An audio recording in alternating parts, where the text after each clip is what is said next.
안녕하세요. 오늘은 법인도 대항력이 발생할 수 있습니다. 권리분속 시 이것을 잘못 권리분속할 경우에는 큰 손실로 이어질 수 있기 때문에 이 법인의 대항력에 대해서 오늘 한번 공부해 보겠습니다.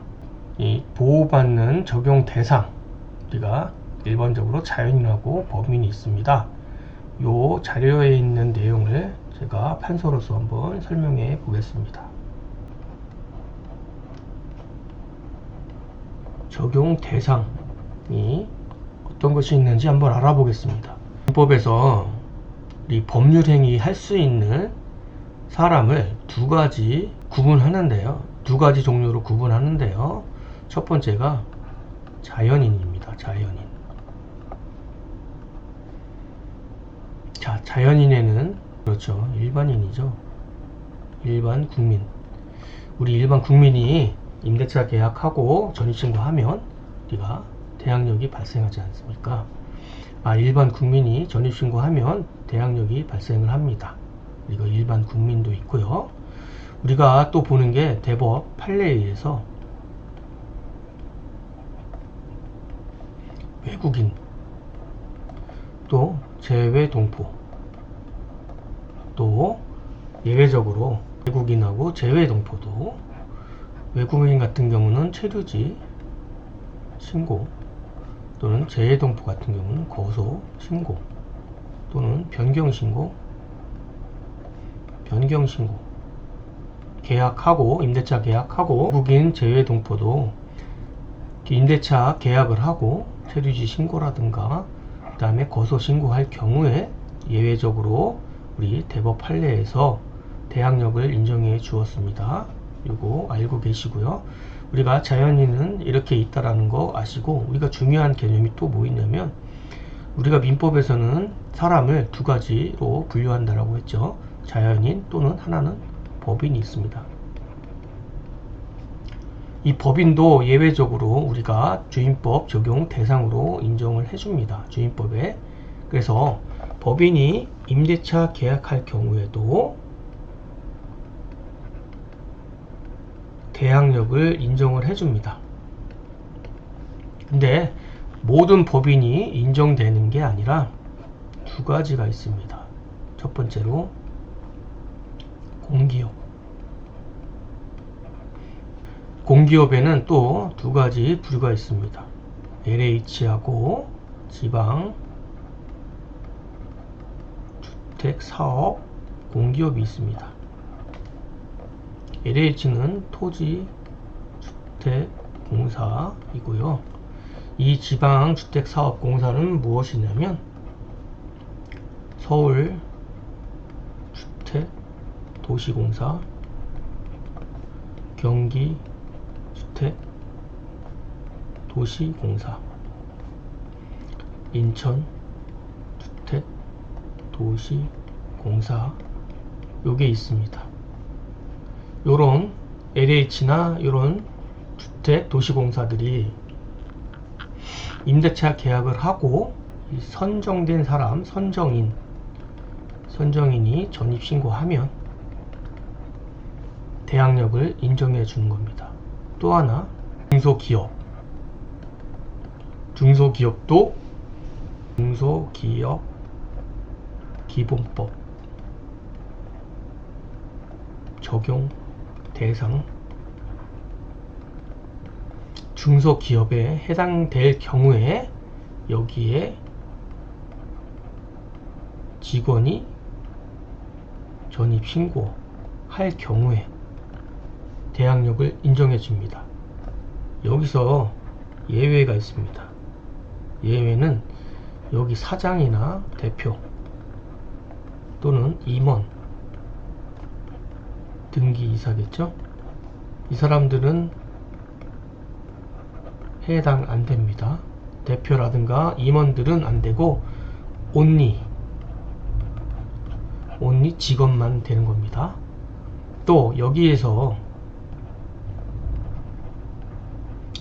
직원이 퇴사할 경우 대항력은 소멸됩니다. 즉시 소멸되고 새로운 직원 전입 신고하면 그때부터 다시 대항력 발생됩니다. 중소기업은 특이하게 직원이 퇴사할 경우에는 대항력이 소멸한다는 거 권리 분석 시 중요합니다. LH나 이 지방주택 공기업 같은 경우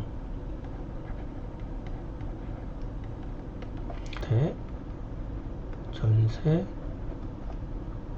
임대, 사업 목적이 있는 겁니다. 이건 주택임대 사업 목적이 뭐냐면 이 주택, 전세, 임대, 사업 기금을 통해서 이 사업을 하는 건데, 그래서 그 사업을 목적으로 저소득층을 대상으로 한다라는 거. 이 저소득층을 대상해서 이 저소득층 중에서 이 선정인이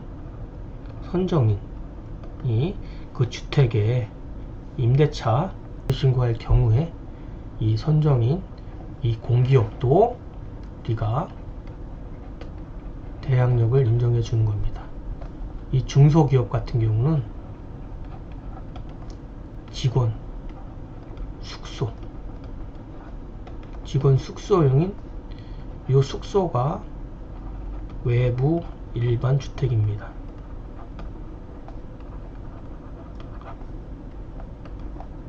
외부 일반 주택에 이 중소기업 법인이 계약할 경우에 직원 숙소로서 이 직원이 전입신고할 경우에 예외적으로 이 중소기업도 대항력을 인정해 주는 겁니다. 만약에 공장 안에 기숙사 인정 안 됩니다. 외부 일반 주택일 경우에 외부 일반 주택을 중소기업이 임대차 할 경우에 인정되는 거지, 이 중소기업 안에 있는 공장 기숙사는 인정이 안 된다는 거 여러분 알고 계시고요. 법인 같은 경우 법인이 일반 주택을 임대차 계약을 하는 겁니다.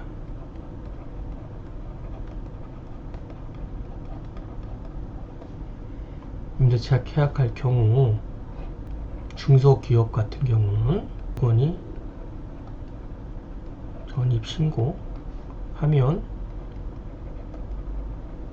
대항력이 발생되고요. 또 이 직원이 전입신고할 경우에 법인의 임대 계약서 확정일자까지 받으면 우선 변제권도 인정하는 겁니다. 두 번째, 공기업. 아까 공기업에 두 가지가 있다고 했죠. LH하고 지방 주택 사업하는 공기업, 서울주택도시공사, 경기주택도시공사, 인천주택도시공사. 선정인이 전입신고하면 대항력이 생기고요. 이 법인의 임대 계약서 확정일자 받으면 우선 변제권도 발생된다라는 거. 이 법인도 대법원 판례에 의해서, 최신 판례에 의해서 대항력도 인정되고요. 우선 변제권도 인정되고요. 또 최우선 변제권 인정되고요. 갱신 청구권도 인정됩니다. 요 갱신 청구권 최신 판례가 있습니다. 갱신 청구권도 인정되고, 이처럼 대항력과 우선 변제권도 인정되고, 이 최우선 변제권은 뭐 안 된다고 하는 사람들도 많은데, 뭐 어느 법이라든가 판례 없어요. 이 안 된다는 개념이 없습니다. 어차피 대항력이 부여가 되기 때문에 이 최우선 변제는 이 대항력이 있다라고 하면 인정되는 것이기 때문에 여기 대법원 판례에서 법인들도 대항력, 우선 변제권, 최우선 변제권, 갱신 청구권도 인정된다라는 거. 이렇게 법인도 아까처럼 이런 요건이 성립되면 대항력, 우선 변제권, 최우선 변제, 갱신 청구권도 인정되기 때문에 권리 분석 시에 임대차